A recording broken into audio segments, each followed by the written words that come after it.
હાલમાં સરકારશ્રી દ્વારા સ્વચ્છતા સર્વેક્ષણ 2025-26નું કરવામાં આવ્યું છે અને આની અંદર લગભગ નડિયાદમાંથી 10,000ની આજુબાજુ સર્વેક્ષણમાં નંબર લેવાના હતા.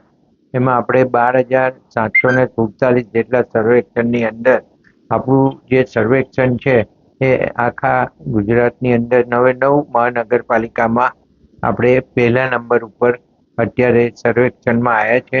નડિયાદની અંદર સ્વચ્છતાનું ખૂબ સારી રીતે આયોજન કરી અને જે કામગીરી ડોર ટુ ડોરની કામગીરી છે એ હાલ થઈ રહી છે.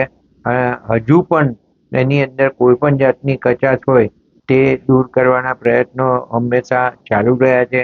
રાતના પણ ડોર ટુ ડોર ની ગાડીઓ સ્વચ્છતા માટે કચરો ઉઘરાવવા માટે નીકળતી હોય છે અને એમાં જે લારી ગલ્લાવાળા હોય અથવા તો કોઈ દુકાનોવાળા હોય અથવા તો કોઈ હોટલોવાળા હોય તો રાતના પણ એનો કચરો લઈ લેવામાં આવે છે અને ઘરે ઘરે લગભગ બધે જ સર્વેક્ષણની અંદર એવું કહી શકાય કે આપણી ગાડી સ્વચ્છતા અંગેની જે ડોર ટુ ડોર કચરો ઉઘરાવવા માટેની છે એ જાય છે અને લોકો પાસેથી કચરો કલેક્ટ કરે છે.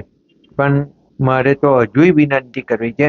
આપણે તો દેશમાં પણ લગભગ 60ની આજુબાજુના સ્થાને પહોંચીશું, પણ હજુ વિનંતી કરવી છે કે આપણે નડિયાદ એટલું સ્વચ્છ બનાવીએ કે આપણો નંબર સૌથી આગળ આવી જાય. એ પ્રમાણેનું આપણી જનતા આયોજન કરે એવી મારી આ તબક્કે નડિયાદવાસીઓને વિનંતી છે અને સાથે સાથે નડિયાદના સૌ રહેવાસીઓને હું ખૂબ ખૂબ અભિનંદન આપું છું કે જે રીતે સ્વચ્છતાનું અભિયાન આપણે ઉપાડ્યું હતું અને આપણે જાતે સફાઈ કરવા નીકળતા હતા એમાંથી જે અવેરનેસ ધીરે ધીરે આવતી ગઈ છે એ અવેરનેસના કારણે આ સ્વચ્છતાનું અભિયાન છે આપણું સફળ થયું છે.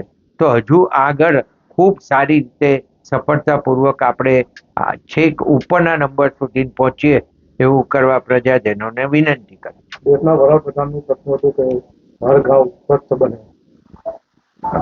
દેશના વડાપ્રધાન નરેન્દ્રભાઈ મોદી સાહેબે જ્યારથી સ્વચ્છતાનું અભિયાન ઉપાડ્યું છે ત્યારથી દેશની અંદર સ્વચ્છતા અંગેની એક ખૂબ મોટી જાગૃતતા આવી છે અને એ બધાના ભાગરૂપે અહીંયા જિલ્લાની અંદર, ગામોની અંદર અને શહેરોની અંદર પણ સ્વચ્છતા ખૂબ મોટા પ્રમાણમાં થાય છે અને સ્વચ્છતા થવાના કારણે ગામો સુંદર દેખાતા થઈ ગયા છે.